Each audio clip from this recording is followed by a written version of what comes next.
During a family gathering, my cousin announced, "I'll be taking your vacation home since I deserve it more." I smirked and said, "That's funny because I just sold it." His face turned white when the realtor walked in and handed him. "Let me tell you about the time my entitled cousin thought he could steal my vacation home, only to get the shock of his life when I turned the tables on him in the most satisfying way possible." I come from a family that has a deep sense of entitlement running through certain members. Some of them think that just because we're related, they automatically deserve a piece of what I've worked for. But no one embodies this mindset more than my cousin Nathan. Nathan has always been spoiled.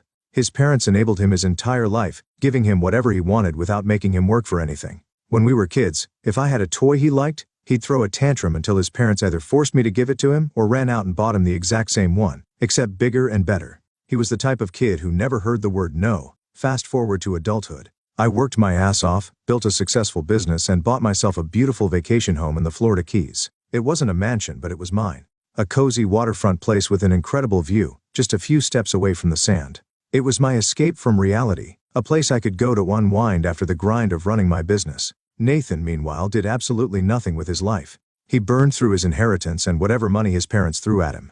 He never held a steady job, but somehow always had the latest gadgets, designer clothes, and expensive cars, probably all bought on credit or with his parents' money.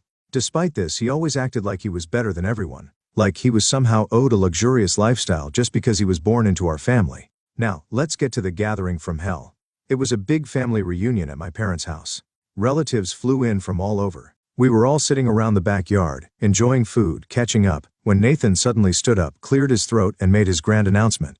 "I just want to thank everyone for being here today," he said with that smug grin of his. "And while I have you all here, I'd like to make an exciting announcement. I've decided that since I deserve to have a nice place to relax, I'll be taking over my name's vacation home in the Keys." Silence. Confused stares. Someone coughed. I blinked. "I'm sorry. You're what?" Nathan smiled like he was doing me a favor. "I know you've had it for a while, and let's be honest, you don't really need it. I, on the other hand, need a place to unwind. Life has been so stressful for me lately." He put on this fake, pitiful look, like he was expecting people to feel bad for him. "So, I'll be moving in. I assume you'll be kind enough to hand over the keys." I looked around the table waiting for anyone to call him out. My aunt, his mother, was beaming with pride like he had just announced he was donating a kidney to a dying child. My uncle looked indifferent and some of the other relatives just looked uncomfortable. I couldn't help it. I laughed. "That's funny because I just sold it." Nathan's smirk vanished. "What?" I leaned back in my chair. "Yeah. Put it on the market a few months ago, and the sale just closed last week." His face turned white. His jaw tightened. You sold my house?" I raised an eyebrow. "Your house? Pretty sure my name was on the deed. Last time I checked, you weren't paying the mortgage, taxes, or maintenance on it." Nathan's eyes darted around like he was expecting someone to back him up. His mother immediately jumped in, "But you knew he wanted it. How could you be so selfish?" I let out a short laugh.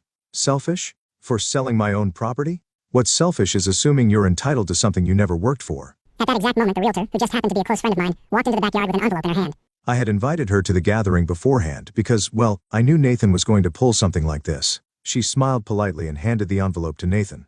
"Here's the final sale paperwork. Looks like you'll have to find another place to relax." Nathan ripped the envelope open and read the papers like his life depended on it.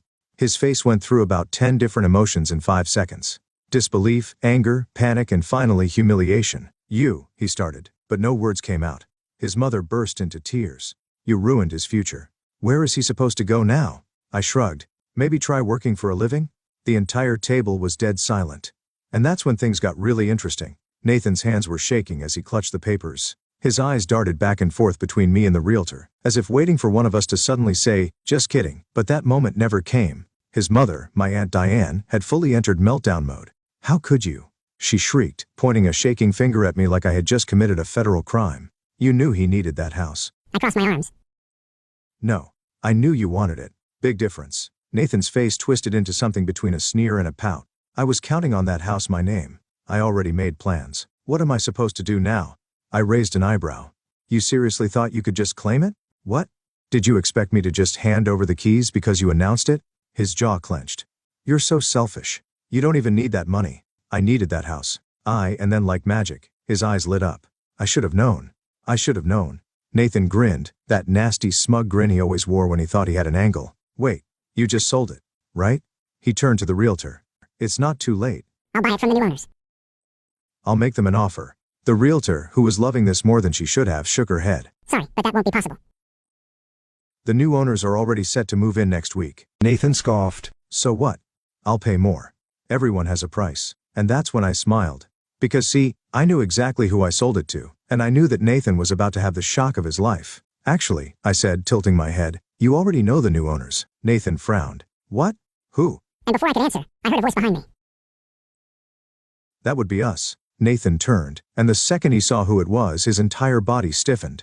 Standing at the entrance of the backyard were my best friend Jake, and his wife Hannah, Nathan's ex-girlfriend. Now, I need to pause here for a second to explain just how perfect this was. See, Nathan and Hannah dated a few years back. And when I say dated, I mean Nathan strung her along, cheated on her multiple times, and then dumped her when she started talking about marriage. Hannah had been heartbroken, but she moved on, met Jake, one of my closest friends, and fell in love. Nathan, being the arrogant idiot he was, always assumed she still carried a torch for him. He even had the audacity to tell Jake once, she'll come crawling back to me one day. Well, not only did Hannah not go crawling back, but she and Jake had just bought the one thing Nathan thought he could steal. Nathan's face turned purple. He turned to me. You sold my house to her? Jake, who is normally the nicest guy in the world, grinned. You mean our house? Hannah smiled sweetly. Oh, Nathan. You always said I should know my place. Guess what? Now I do. Nathan looked like he was going to explode. He turned to his mother, desperate. Mom, do something. Aunt Diane, who had spent years defending her precious son, looked like she was barely holding back her own rage. But for once, it wasn't directed at me. It was at Nathan. You idiot, she hissed, smacking his arm. How could you let this happen? Me? Nathan choked. How is this my fault? She jabbed a finger in his chest. If you had just married that girl when you had the chance, none of this would be happening. Silence. The entire backyard was dead quiet. Nathan's mouth fell open. You what? I nearly choked on my drink. Even I hadn't expected that. Aunt Diane kept going, not even caring that everyone was watching. You threw her away like trash, and now look at you. No house, no money, nothing. You should have locked her down when you had the chance. Nathan was completely speechless. His face was a mix of shock, betrayal, and absolute humiliation. And then, he snapped. This isn't over, he growled, glaring at me like he was plotting my murder. Oh, I knew that look. Nathan wasn't done yet, and I had a feeling things were about to get even worse. Nathan's nostrils flared as he clenched his fists. He was humiliated completely and utterly destroyed in front of our entire family. But the look in his eyes told me something dangerous. He wasn't just mad. He was plotting. I should have walked away right then. Should have left the gathering and let him stew in his misery. But I didn't. Because deep down, I knew Nathan. I knew he wouldn't just take this loss and move on. And I was right. The break-in a week later, I got a call from Jake. It was late, around midnight, and I was already in bed. His voice was tense. Nathan just tried to break into the house. I sat straight up. What? Jake exhaled sharply. Yeah. Cops just left. He showed up, tried to get in through the back door. When he couldn't, he threw a rock through the window. Neighbors saw and called the cops. I swung my legs over the bed. Did they arrest him? No. He took off before they got there, but they know it was him. His car was still parked out front, and he left his wallet in the backyard like a complete idiot. I rubbed my temples. Unbelievable. It gets worse. Jake hesitated. When we checked the cameras, we saw he wasn't alone. Your Aunt Diane was with him. I went completely still. My aunt? Yeah. Jake sounded just as disturbed as I felt. She was in the car watching. She knew. I couldn't believe it. Aunt Diane had always been Nathan's biggest enabler, but helping him commit a crime, that was new. Jake sighed. I don't know what he was trying to do, but it looked like he was planning to squat. He had a bag with clothes, food, even some tools. Maybe he thought he could get inside and just claim the house. My stomach twisted. That sounded exactly like something Nathan would do. He thought he could just take whatever he wanted, and if he didn't get it, he'd try to cheat his way in. I'll handle it, I told Jake. And I meant it. Nathan's desperation moved the next morning. I drove straight to Aunt Diane's house. I didn't bother knocking. I walked right in, and sure enough, there they were. Nathan sulking on the couch, Aunt Diane pacing the room. The second she saw me, she folded her arms. Oh, look who's here. Her voice was dripping with sarcasm. Come to gloat. I ignored her and stared straight at Nathan.